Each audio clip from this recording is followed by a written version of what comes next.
meu nome é Ione Maluf Waibishi, eu estou no lugar do diretor do ILEA, o professor José Vicente Tavares, que se encontra viajando.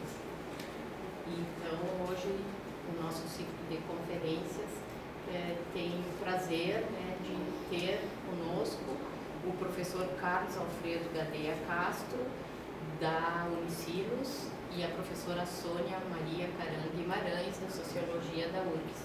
Então, a professora Sônia é professora titular do Departamento de Sociologia e do Programa de Pós-Graduação em Sociologia da URGS, pesquisadora 1B do CNPq, autora de vários artigos em periódicos indexados, nacionais e internacionais, em especial sobre transformações no trabalho na área de serviços, reestruturação produtiva e sindicatos. PhD em Sociologia pela London School of Economics and Political Science, Universidade de Londres. Realizou estágio pós-doutoral na Sloan School of Management, MIT, Cambridge, Massachusetts, nos Estados Unidos. Atualmente dedica-se ao estudo do setor de serviços intensivos em conhecimento, sob a abordagem da sociologia econômica, desenvolvendo pesquisa sobre empreendedorismo de alta tecnologia, relação universidade-empresa e inovação. Coordena o grupo de pesquisa URGS-CNPq, Sociedade, Economia e Trabalho. O professor Carlos Alfredo Gadeia Castro tem pós-doutorado na University of Miami e doutor em Sociologia Política pela Universidade Federal de Santa Catarina, realizou estudos e pesquisas em Berlim, Alemanha, no Ibero-Amerikanische Institut, e na Faculdade de Ciências Políticas e Sociais da Universidade Nacional Autônoma do México. Possui mestrado em Sociologia Política pela UFSC e é egressado do Instituto de Professores Artigas do Uruguai, como professor de História. Recebeu o Prêmio Sober como melhor dissertação de mestrado em Sociologia e o Prêmio Temas de Ensaio 2001 de Cuba. Foi editor de da revista Ciências Sociais Unicinos, do ano 2006 até 2013. Atualmente é coordenador do Programa de Pós-Graduação em Ciências Sociais na Universidade do Vale do Rio dos Sinos. E atua principalmente nos temas teoria social contemporânea, estudos latino-americanos, ações coletivas e movimentos sociais, juventude e cultura, violência e conflitos urbanos e estudos étnico-raciais. Então, eu passo a palavra primeiro para o professor, que não é da URGS, podia ser? Sim, então a professora Sônia, que vai levar de 20 a 30 minutos, isso, como ela falou, para colocar o tema e depois expor para o debate depois do professor Carlos. Eu só quero, antes, saber como é que lida aqui com esse... Com o gravador? Não é o gravador. Ah, sim. Sim.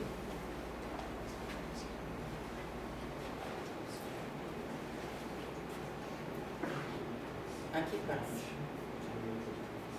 Por que é? Ah, talvez. Tá bom, obrigada. Bom, inicialmente eu quero agradecer ao professor José Vicente por esse convite, um prazer muito grande estar aqui no ILEA, e agradeço a professora Ione, que está coordenando esta mesa de hoje, e é um prazer também participar com o colega Carlos, nessa oportunidade interessante da gente poder trazer aspectos dos nossos trabalhos, das nossas preocupações. O título, portanto, da minha intervenção é Sociedade do Conhecimento, Significados e Implicações Econômico-Sociais, e ele trata basicamente das mudanças, dessa transição que está atravessando o capitalismo, com mudanças significativas e relacionadas à evolução das tecnologias de informação e comunicação, da biotecnologia, da nanotecnologia, que impõe novas bases para o desenvolvimento e para o crescimento econômico, com implicações sociais, econômico-sociais relevantes. Eu que tenho que cuidar aqui, me esqueci aqui. Bom, alguns autores têm denominado esse momento de sociedade do conhecimento, outros economia do conhecimento, nova economia, ou sociedade informacional, enfim, não interessa tanto a denominação quanto o significado. O que isso significa?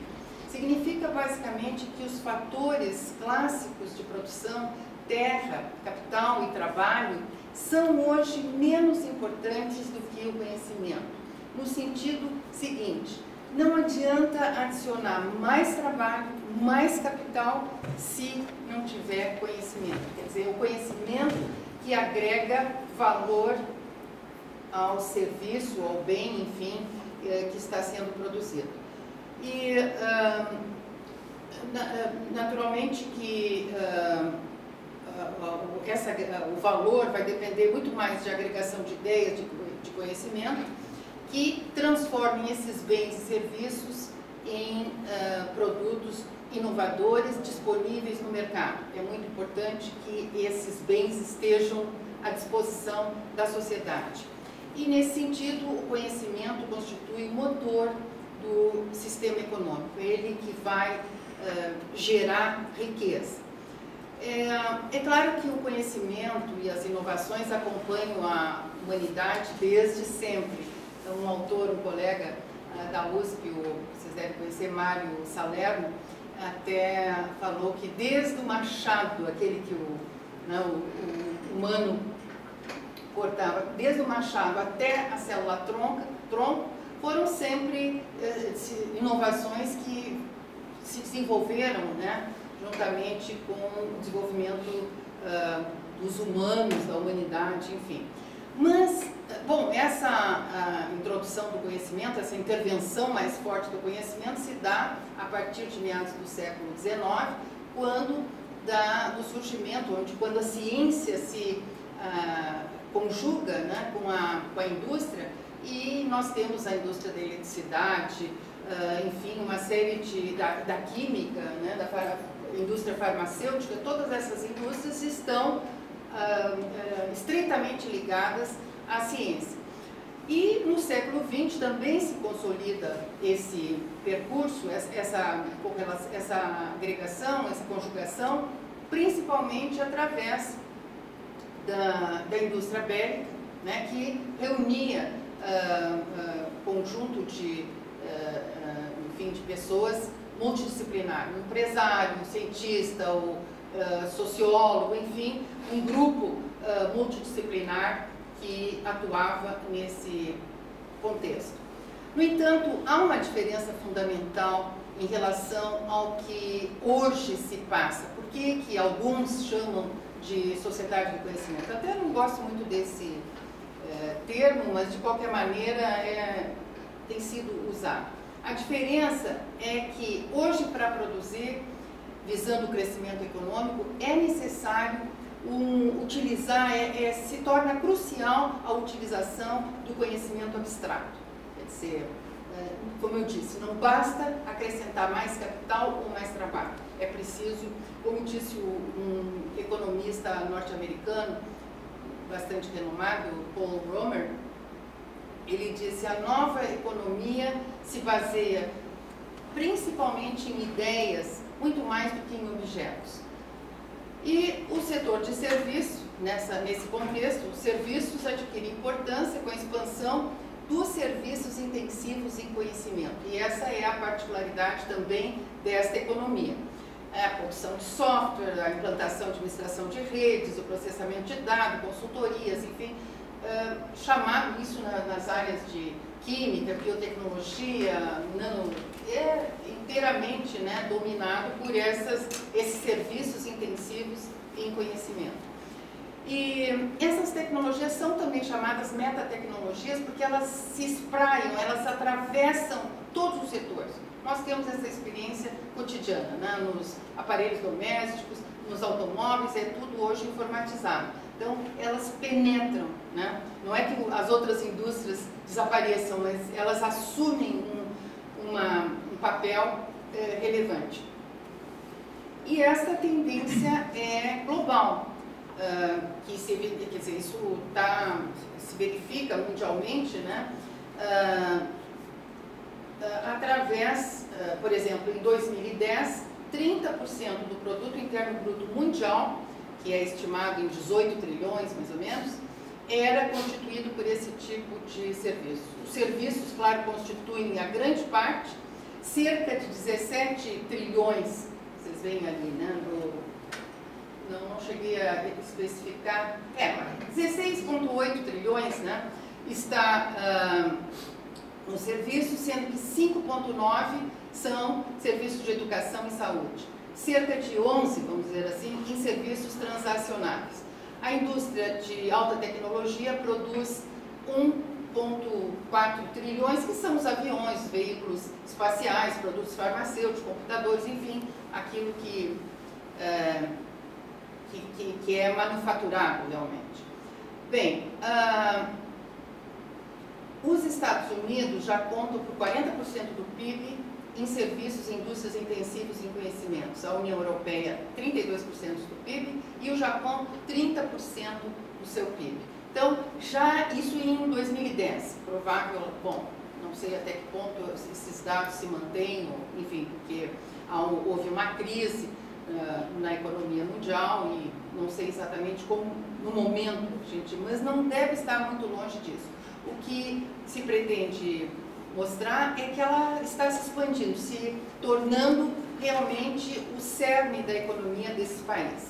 Outro aspecto representativo dessas mudanças é a perda de prevalência dos bens tangíveis, aqueles que são produzidos pela transformação da matéria-prima e fabricação de produtos, em favor de bens intangíveis, que são os não diretamente relacionados à transformação de matéria-prima propriamente dita. São todos esses bens que hoje nós temos virtuais, né? Esse fenômeno, que é denominado desmaterialização da produção, em grande parte, esses bens dinamizam a produção e são constituídos com baixo ou nenhum componente material. Observam-se mudanças também no comércio mundial. Nós temos um crescimento que vocês podem ver ali de 96 a 2010, um crescimento significativo em valor, não é? Mas não só o crescimento em valor, mas também mudanças na natureza das operações. Elas são ampliadas, não se verifica apenas exportação, mas há uma série de outras formas de parceria, de intercâmbio, enfim, que fazem desse mecanismo de comércio mundial bastante diferente do passado. Outra novidade é que pequenas e médias empresas inovadoras são reconhecidas também hoje como motores de atividade inovadora, que alguns consideram a verdadeira novidade do capitalismo atual. Bom, sendo o conhecimento considerado fator crucial para o crescimento econômico, os países esforçam-se para tornar as suas economias cada vez mais intensivas em conhecimento. E vocês podem notar que de 96 até 2009 houve um crescimento médio no mundo de 7% ao ano, né? Os gastos globais em PIB, que foram estimados em 96, eram de 641 bilhões, passaram para 1 trilhão 280 em 2009. Então, de fato, essas mudanças todas é que vão caracterizando essa nova etapa do capitalismo. Países que têm a liderança em pesquisa e desenvolvimento, como os Estados Unidos, Japão, Alemanha, França, realizaram em 2008 gastos em PIB superiores a 2,5% do PIB, sendo que o Japão chegou a 3,4% do seu PIB investimentos em P&D. Sobre o Brasil eu vou falar depois, não vou misturar as coisas agora. O outro dado que eu queria mostrar é o caso de gastos, né, de P&D com percentual do PIB de 2000 a 2010. Os dados mostram, vocês veem que aquele que está disparando lá é a Coreia, está lá em cima, acima dos Estados Unidos, acima da Alemanha, dispara. A China também toma a dianteira aqui dos emergentes, né? A China dispara. O Brasil está, não sei nem, o Brasil é verde, verdinho ali, O Brasil depois nós vamos examinar com mais cuidado, mas vejam que essa agora é a dicotomia, né, daqueles que investem e a nova configuração. Também se verifica novo mapa dos investimentos em P&D no mundo de 1996 a 2009. Isso também é interessante porque o que ocorre, vejam vocês que em 1996, 65% do investimento em P&D era feito pelo norte, né, os Estados Unidos e União Europeia, e eram 522 bilhões no total. A Ásia era só 24%. Em 2009, cai o percentual dos Estados Unidos e União Europeia e sobe o percentual investido pela Ásia, sendo que o total absoluto é muito mais elevado, né? Então, tudo isso são mudanças significativas que mostram a descentralização das atividades de P&D. Ocorre também, quer dizer, essa descentralização por vários motivos. Um deles é que a facilidade das tecnologias, isso que nós estamos vendo aqui hoje, a filmagem, isso vocês pegam na internet, aulas de qualquer lugar do mundo, né, das grandes universidades do mundo, e tudo isso facilita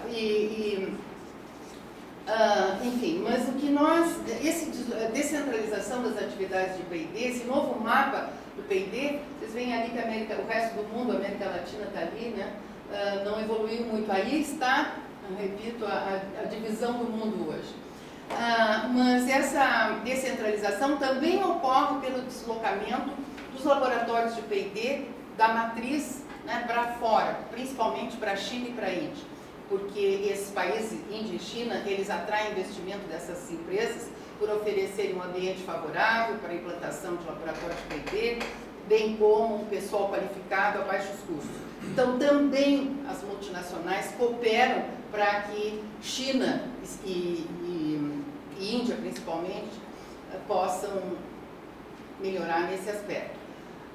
Nós temos outras indicações que são as exportações de manufaturados de alta tecnologia. De 96 a 2010 também, vocês podem observar um crescimento bastante representativo, né?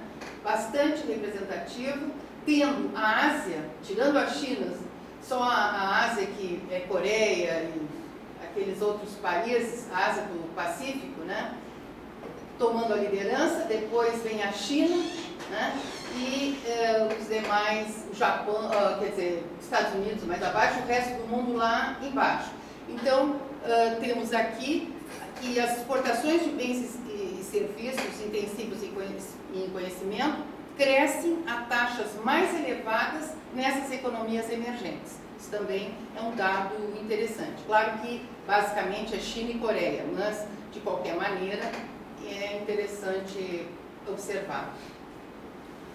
Bom, outro tópico a ser considerado é que, à medida que o conhecimento é considerado fator crucial para alavancar o crescimento e o desenvolvimento econômicos, cresce a necessidade de uma relação mais estreita entre ciência, universidade, naturalmente, sociedade e empresa, né? Mundo, a universidade e a empresa e sociedade devem se unir. O novo ambiente econômico requer a convergência do conhecimento científico e produção de bens a ser disponibilizados socialmente. não basta a disponibilidade formal do conhecimento. O Brasil é um caso típico, né? Acho que eu coloquei aqui, o Brasil tem como produção do conhecimento, ele está em 13º lugar no mundo. Porém, quando nós observamos, quando nós vamos saber do nível de inovação, ele está no 43º lugar. Ou seja, o seu conhecimento, o conhecimento que ele está produzindo na universidade fica na prateleira, ele não é devolvido para a sociedade. Então, esse é um problema que há que se repensar. Por outro lado, também essas novas tecnologias, elas têm uma potencialidade comercial, por exemplo, na engenharia genética. Ao mesmo tempo que o pesquisador está lá fazendo uma intervenção genética, né, no gene, na produção, ele também está vendo a possibilidade de produzir um medicamento que será útil, né, para X doença, para Y doença. Então, esse aspecto da tecnologia também leva a, como software também, né?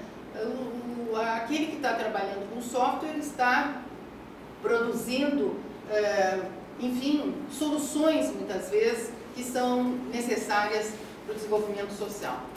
Bom, claro que o pressuposto é de que tanto a universidade quanto as empresas, enfim, os laboratórios, eles têm que ter sua autonomia e preservadas as suas missões, a sua missão, né, para a qual foram criados.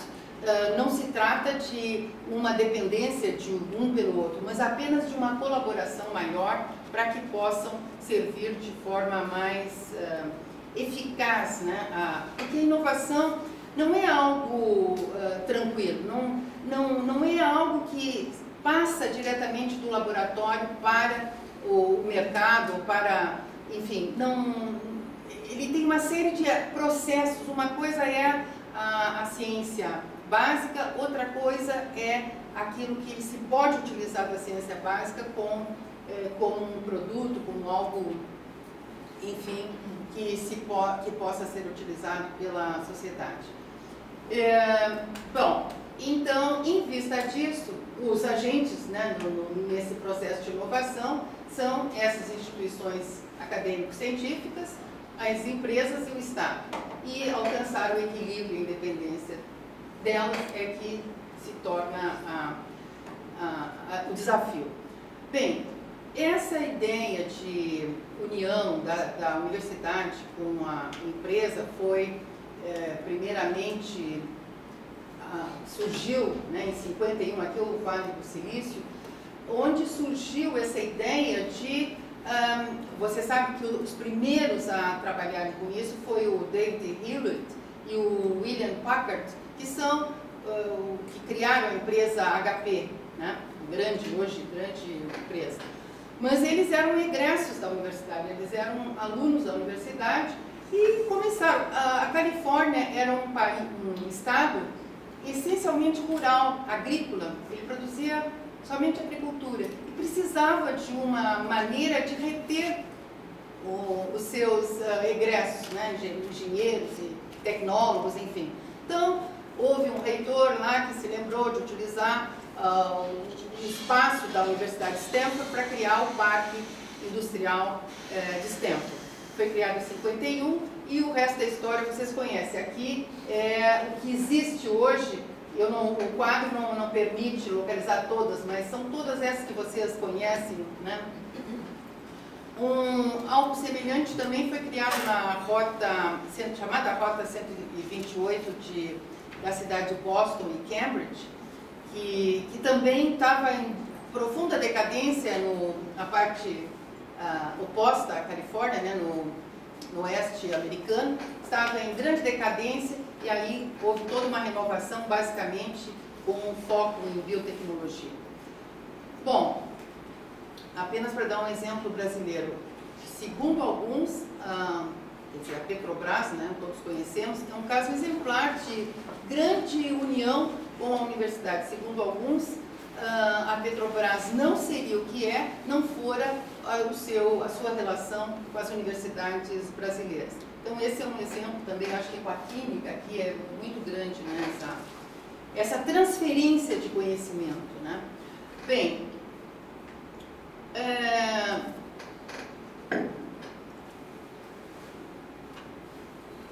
o importante a destacar nesse contexto também é que o desenvolvimento econômico de um país está hoje associado à integração qualificada à economia global. A internacionalização econômica envolve diferentes atividades, como eu disse antes, desde a exportação, não é apenas a exportação, mas são vários outros, até desde a exportação até o desenvolvimento conjunto de atividades de P&D, né, que envolve empresas de pequeno e médio portes, ou com participação em redes, parcerias, enfim. A internacionalização da pesquisa é um outro dado, eu acho que eu não tenho aqui, mas é um dado interessante também, porque em 88, apenas 8% dos artigos científicos eram produzidos em coautoria internacional. Em 2010, são 24% dos artigos científicos, né, são produzidos. Quer dizer, também esse intercâmbio está se dando, agora mesmo estava falando com o colega Sandro, que nós vamos submeter um projeto, que esse edital que a FAPERGS está lançando, de internacionalização da pós-graduação. Quer dizer, há todo esse esforço de internacionalizar, porque, né, com a internacionalização nós troca-se, né, experiências, capacidades, habilidades, enfim, e isso é muito importante. Eu até tenho duas citações aqui do professor Arbix, que hoje ele é diretor da FINEP, mas é nosso colega, ele é sociólogo da USP, e ele foi presidente do IPEA também, ele realizou um estudo bastante completo, bastante importante, sobre exportação, ou melhor, internacionalização de empresas inovadoras. E a constatação que ele faz é exatamente essa: as empresas internacionalizadas inovadoras pagam melhores salários, empregam pessoas qualificadas, gastam proporcionalmente mais recursos em treinamento, que melhora a qualificação dos trabalhadores. Então, já existem, né, estudos que mostram esta capacidade, essa nova... Bem, e no novo cenário, nesse novo cenário econômico mundial, em que a chave é o conhecimento, a chave do crescimento, né, é o conhecimento e a inovação, o Brasil enfrenta grandes desafios, né? Nós vamos ver agora, por isso que eu deixei para o fim falar um pouquinho sobre o Brasil. E vários aspectos contribuem, né? Um deles é o papel das instituições. Nossas instituições não estão ajustadas a se adaptar a esse novo modelo, né? E também o Brasil tem uma trajetória industrial que, de certa maneira, prejudicou o seu desenvolvimento, porque a industrialização brasileira foi feita através da substituição de importações, o modelo de substituição de importações altamente protegido. Então, o que ocorreu? Inovação nunca foi problema, nunca foi questão no cenário brasileiro, para o empresariado brasileiro, para o governo brasileiro, para as universidades brasileiras, porque bastava imitar, eu importava-se copo, bom, eu só copio, eu só reproduzo esse copo, não preciso inovar em nada. Então, esse foi um dos grandes problemas que hoje o Brasil enfrenta por uma carência, por uma ausência de uma cultura de inovação. Bom, desde o final, a qualidade do sistema, quer dizer, fatores básicos, né, cruciais, como a qualidade do sistema educacional, desde o básico até o ensino superior, investimento em pesquisa, principalmente do setor privado. Nós vamos ver aqui agora que o setor privado no Brasil é muito ausente, né? A presença de instituições de pesquisa de qualidade, a geração do conhecimento básico e principalmente também o desenvolvimento tecnológico entre a universidade e a empresa. Quer dizer, a universidade também tem que se preparar para esse novo momento. Mas desde o final dos anos 90, já em 99, iniciou, quer dizer, claro, se a gente for pensar, já nos anos 80, 1985, foi criado o Ministério da Ciência e Tecnologia, que hoje é Ministério da Ciência, Tecnologia e Inovação. Mas desde ali, mas principalmente a partir do final dos anos 90, em 99, começa fortemente um direcionamento para tentar fazer com que o país pudesse entrar nessa corrida, né, o que alguns chamam de catching up, né, tentar correr atrás, né.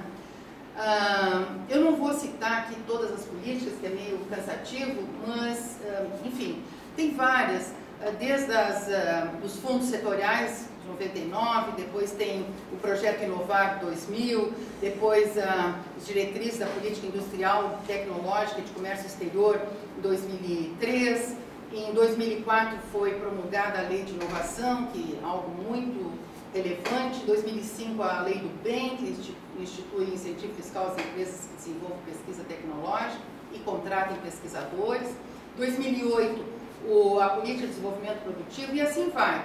Em 2011 foi criada a Empresa Brasileira de Pesquisa e Inovação, a Embrap, tendo como parceiro o Instituto Fraunhofer da Alemanha. Ela mais ou menos é nos moldes da Embrapa, que tem tanto sucesso na pesquisa agropecuária.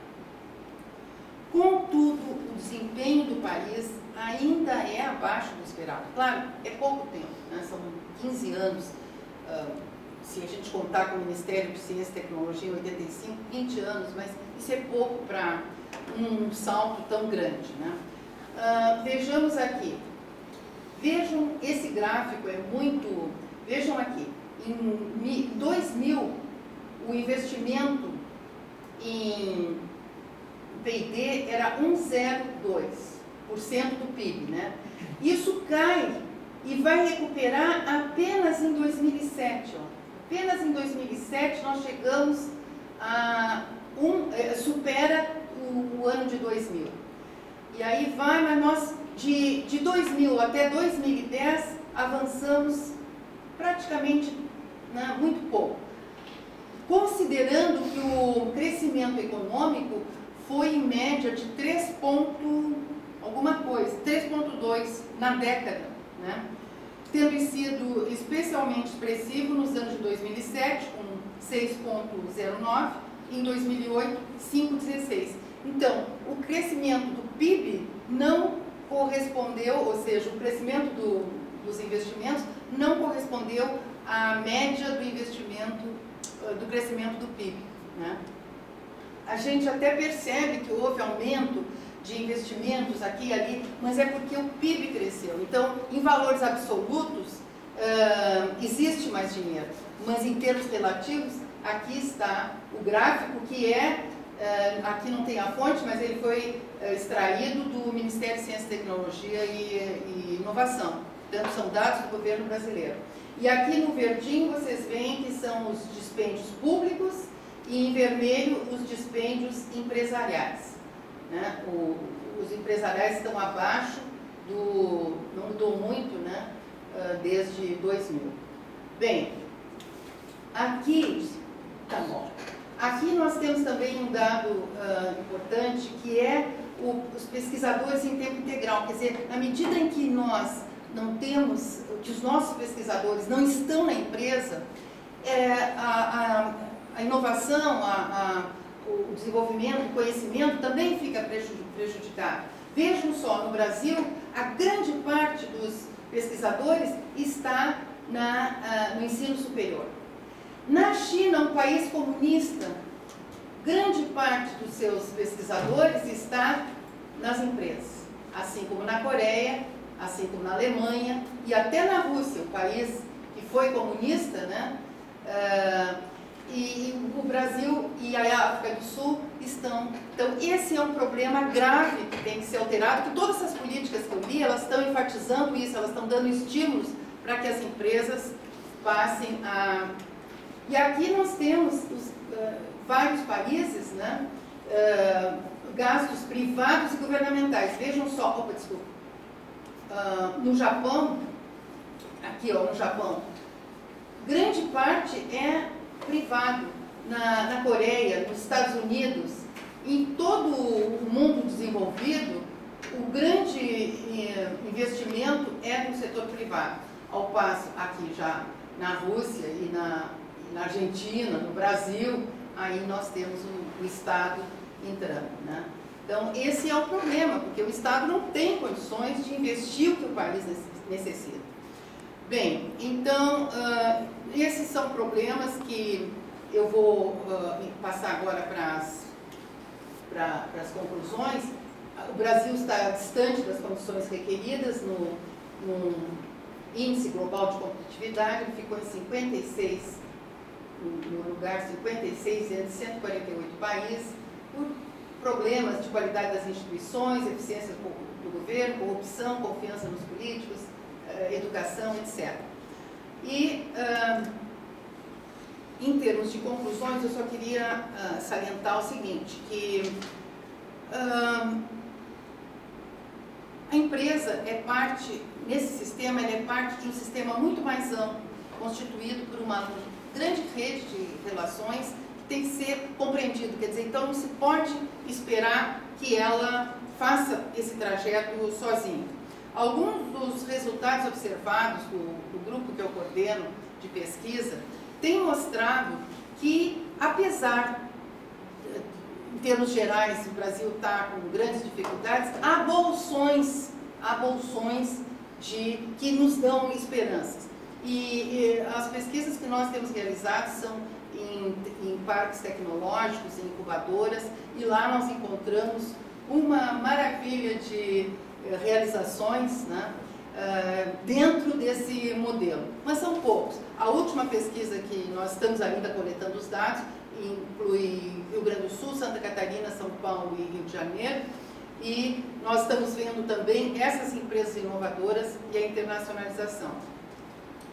E alguns resultados observados, ainda no que se refere a essas pequenas e médias empresas, no setor intensivo de conhecimento, nós vemos que constatamos um elevado grau, um elevado percentual de inovação, embora uma inovação pobre, imitativa, não é uma grande inovação, mas é um caminho, porque esse é um processo, né, introduzido por essas empresas investigadas. Os dados sugerem que, em geral, os produtos inovadores, em número significativo, foram bem-sucedidos comercialmente. E observamos também a presença significativa de atividades de P&D internas a essas empresas, o que é uma novidade, porque no Brasil não havia empresas inovadoras, mesmo as grandes empresas, as estrangeiras também não produziam inovação. E agora há toda uma regulamentação, toda uma exigência nesse sentido. E essas pequenas empresas desenvolvem P&D internamente, o que é já uma mudança muito grande. Então, eu queria deixar esse cenário, né? E com minha neta diz assim, final feliz, ela diz assim, final feliz. Mas não é que leva um tempo, né, até, e é possível, eu acredito que o Brasil vá conseguir, não digo chegar lá, mas superar alguma das suas dificuldades. Muito obrigada. Obrigada pela excelente.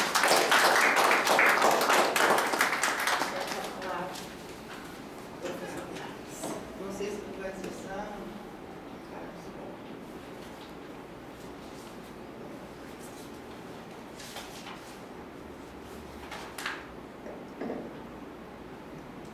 Certo. Bom, também agradeço, tá, ao ILEA, as pessoas que estão aqui do ILEA, digam para o Sr. Vicente, então, também o meu agradecimento, enfim. Também é um prazer estar aqui com a professora Sônia. E bom, o que eu trago para vocês, assim, para compartilhar e talvez depois, enfim, se tem perguntas e maiores explicações sobre o caso, tem a ver com uma pesquisa que estamos desenvolvendo no Observatório Juvenil Vale, na Unicinos, eu e o padre Hilário Tito. somos coordenadores de un observatorio sobre juventud y fuimos encarregados, confiados por la Secretaría de Justicia y Derechos Humanos del Gobierno del Estado a hacer una pesquisa acerca de la juventud en situación de vulnerabilidad social, a partir de una política pública los llamados RS da Paz, 4 territorios da Paz de Porto Alegre, que son los barrios Restinga, Lomba do Pinheiro, Quimperto, Rubén Berta y Vila Cruzeiro. En esos 4 barrios se instalan justamente los territorios da Paz. En esos territorios da Paz hay una tentativa por parte de la Directoría de Derechos Humanos y la Secretaría de Justicia de implementar allí lo que se llaman de Casas da Juventud. Con un tiempo, esa nomenclatura fue mudada de Casas da Juventud para Centros POD, que se llama Centros de Oportunidades y Derechos, de Programas de Oportunidades y Derechos de Juventud. Y entonces en esos 4 barrios supuestamente considerados vulnerables socialmente de Porto Alegre se van a instalar esos centros POD de juventud. A tarefa nosa é justamente desenvolver un diagnóstico y a partir da populación joven, aplicación de questionarios, etc., también con datos cuantitativos, mas fundamentalmente dar algunas pistas, sugestiones sobre qué hacer sobre política para a juventude. O sea, qué tentar a partir da pesquisa que a gente, los resultados que a gente tenha, que tentar aplicar como pesquisa, como política para a juventude, puntualmente falando de jovens em situação de vulnerabilidade. Então, o que eu trago para vocês é um pouco, não dados que já a gente está tentando analisar, que a gente tem bastante dados, qualquer coisa a gente igual pode compartilhar em conversa posteriormente, mas fundamentalmente o espírito da pesquisa e o espírito do que eu particularmente considero como pesquisador da juventude, uma política para a juventude que seja acorde aos tempos contemporâneos. Achei interessante justamente a exposição da professora Sônia, porque eu acho que está muito na linha o que vou apresentar da preocupação que a professora coloca e a partir dos dados que se foram colocando no mundo todo com relação à sociedade do conhecimento que estamos vivendo. Então, a ideia é essa, vou apresentar um pouco as premissas, o ponto de partida do que considero um pouco a juventude, políticas para a juventude e as supostas saídas que a gente tem para uma política para a juventude supostamente boa, aplicável, e me vou basear fundamentalmente em um exemplo que vocês vão ver que se aplica em outro país da América Latina. Então, a ideia é trabalhar com o título Intervenção Urbana e Cultura Digital em torno a uma política para a juventude em situação de vulnerabilidade social. Como vocês veem aqui, tem 2 terminologias, Intervenção Urbana e Cultura Digital, que vão ser balizadores um pouco do espírito dessa política para a juventude que eu considero importante. Obviamente, não vou entrar em detalhes, a gente vai trabalhar com uma ideia da juventude considerado, enfim, no debate sobre a juventude, considerando as múltiplas juventudes, que não se pode falar da juventude, por exemplo, da juventude brasileira, da juventude atual, a partir de determinadas caracterizações, né, que de fato poderiam ser assimiláveis para todos os jovens, dependendo do seu contexto de vivência, sino que justamente tentando entender fatores estruturais subjetivos como algo relevante. Como palavras-chave, obviamente, trabalha muito mais em noções de individualização, circulação e conexão. Esta ideia justamente parte de tentar considerar de que o mundo contemporâneo tem sido, e aí me ancoro um pouco no George Simmel, um dos clássicos em filosofia, muito pouco estudado, né? Por sinal, às vezes, quando se dá teorias sociais clássicas, né? Geralmente Durkheim, Marx e Weber e Simmel se deixa um pouco de canto, nem esquecido, não? Então, a partir de Simmel é que justamente se traz a ideia da individualização, ou seja, como algo que deriva do processo de diferenciação crescente, né? Principalmente nos ambientes urbanos em crescimento. Né? O tema da circulação, a importância para muitos jovens, independentemente do seu contexto, digamos, algo que tem a ver com a juventude contemporânea, a importância da circulação, o valor que tem não ficar fixado, né, ao território onde a gente nasce e que a gente convive. Um dos resultados que estamos tendo na aplicação dos questionários é que quando muitos jovens, por exemplo, se viu presente principalmente no bairro Rubén Berta, né? Não tanto no bairro Restinga, porque claro, são 2 bairros bastante diferentes, mas no Rubén Berta se está vendo de que os jovens não se sentem muito bem no bairro em que vivem. Quando se lhe pergunta, por exemplo, você gostaria de sair do bairro e morar em outro lugar? Há uma grande quantidade, quase uns 50% que dizem de que sim, que não aguantam mais, que gostariam de ir embora do bar onde estão. E quando na Restinga dizem, não, aqui estou bem, aqui tenho meus amigos, minha família, eu vou num barzinho ali, ou seja, há uma rede de sociabilidade muito mais firme, digamos, muito mais forte em Restinga, enquanto, por exemplo, em Rubem Berta há uma espécie de fragmentação, como alguns dizem, né, dos laços sociais, que permitem de que os jovens, por exemplo, não se sintam muito bem identificados com a escola que vão, não gostam da escola, acham que estão sucateados, gostariam de ir a outra escola. Aliás, muitos jovens saem do bairro e vão a outra escola, são capazes de tomar ônibus para ir a outra escola porque não gostam do lugar em que estão. Então, a questão da circulação é algo interessante, né, para tentar considerar também. E a ideia de conexão, justamente estar conectado. O grande pavor contemporâneo é justamente estar desconectado, não estar conectado a alguma rede, não estar conectado com alguém, né, ou com algum grupo, ou com algo que supostamente nos possa trazer algum benefício no sentido do acúmulo do capital social. Então, essas três palavrinhas são um pouco as que andam sempre paireando, né, nas análises sobre a juventude. Trabalho com o paradoxo de proximidade e distanciamento, porque eu acho que isso tem a ver muito também com esta juventude contemporânea. Também me vou valer do trabalho de Simmel, quando ele falava, por exemplo, que temos que trabalhar sempre nesses paradoxos que é a vida em sociedade. Me lembro, por exemplo, quando Simmel dizia coisas como, por exemplo, o que está próximo está distante, né? Então, mas como? O que está próximo, e o que está distante, está distante. Como o que está próximo está distante e o que está distante está próximo, né? Ele dizia que a sociedade moderna vai em caminho no qual você não vai saber quem mora no apartamento de baixo, mas você vai estar conectado com pessoas que estão fisicamente muito mais distantes de você. Ou seja, o que está distante fisicamente fica próximo da gente e o que está próximo fisicamente fica distante da gente. É como uma questão de que a afetividade, né, aquele pavor pelo contato da afetividade que Simmel falava com um capítulo sobre a neurastenia, que ele chama, justamente pareceria que hoje se sente com grande presença, pelo menos o que eu estou vendo, essa ideia da proximidade e distanciamento. Ou senão, as novas tecnologias justamente estão possibilitando essa proximidade a partir da grande distância física, mas nos aproxima afetivamente. Eu tenho amigos que moram na França e eu sei todos os dias o que fazem, se estão gripados, se não sei realmente quem mora no apartamento de baixo, quem mora do lado, se, enfim, não tenho contato direto com aquilo que antes se chamava da comunidade, né? A comunidade, de fato, do ponto de vista da proximidade, parecia bem inexistente nos moldes clássicos. Quando falo do paradigma da intervenção urbana e sociabilidade juvenil, obviamente que estou me valendo como antecedente da chamada Escola Sociológica de Chicago. Já que falamos de Simmel, justamente falar da Escola Sociológica de Chicago se torna muito importante. Por quê? Porque assim como a Escola Sociológica de Chicago, eu acho que é ainda muito relevante considerar como de grande importância a dimensão socioespacial, ou seja, o lugar de residência desses jovens para poder entender justamente os valores e as referências que têm esses jovens quando de repente se posicionam com relação a qualquer questionamento que se faça sobre educação, sobre violência, etc. E a ideia de intervenção também tem a ver com intervenção na paisagem do ambiente urbano, que justamente é o que ocasiona essa intervenção urbana, uma mudança social e cultural. A que chamamos de intervenção urbana? Intervenção urbana, por exemplo, é um grafite, é uma pichação, é uma praça, é um monumento, é um prédio instalado onde aí, por exemplo, não se previa que existisse um prédio.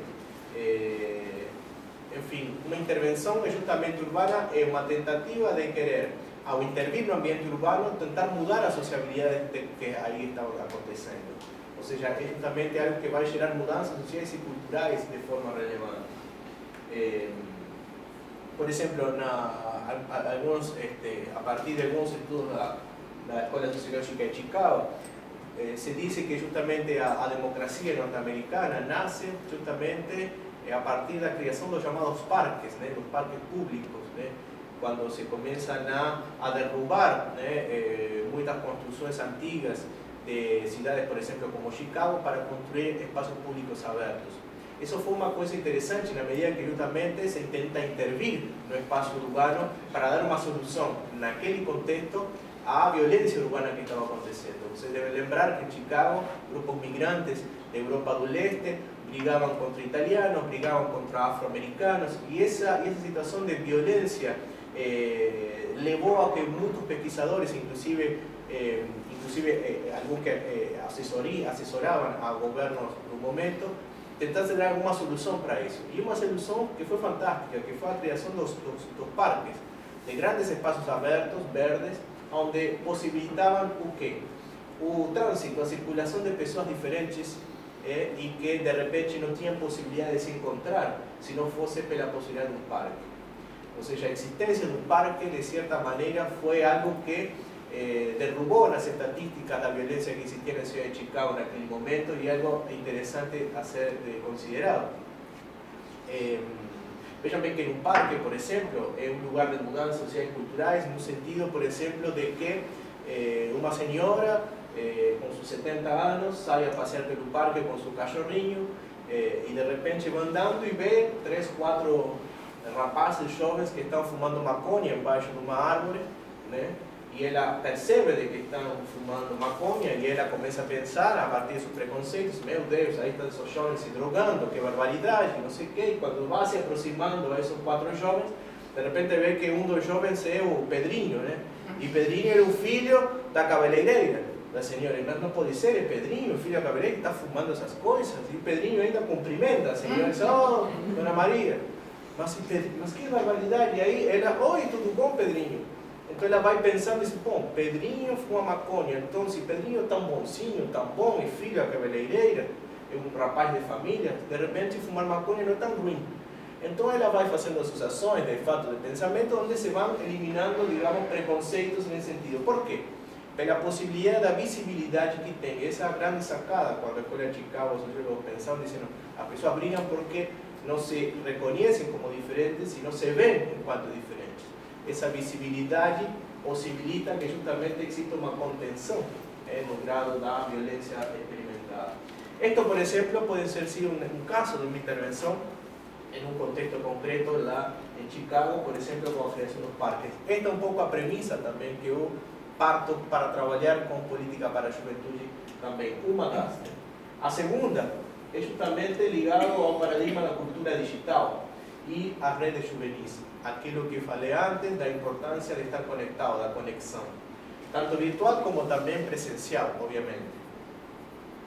Mas o que acontece quando falamos do paradigma da cultura digital e redes, quando se está supondo de que tanto o paradigma de intervenção urbana como da cultura digital são dois elementos importantes a ser considerados para uma política para a juventude, principalmente para jovens em situação de vulnerabilidade?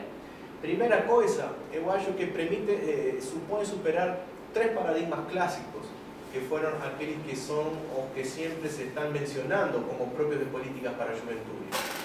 Se você pesquisa política para a juventude, não só no Brasil, sino também na América Latina, com algumas diferenças, com algumas sutilezas um pouco, né? Mas mais ou menos os pacotes, né? Vocês vão ver que são 3 grandes paradigmas que permeiam as políticas para a juventude, que dos anos 80 para cá e que não tem mudado muito. O primeiro paradigma que acho que devemos superar é o paradigma ligado à educação. Aquela ideia de aumento da escolaridade com reinserção escolar. Ou seja, aquela ideia de que ainda os jovens o que precisam são cursos profissionalizantes, são cursos para cabeleireiros, são cursos para apertar parafusos,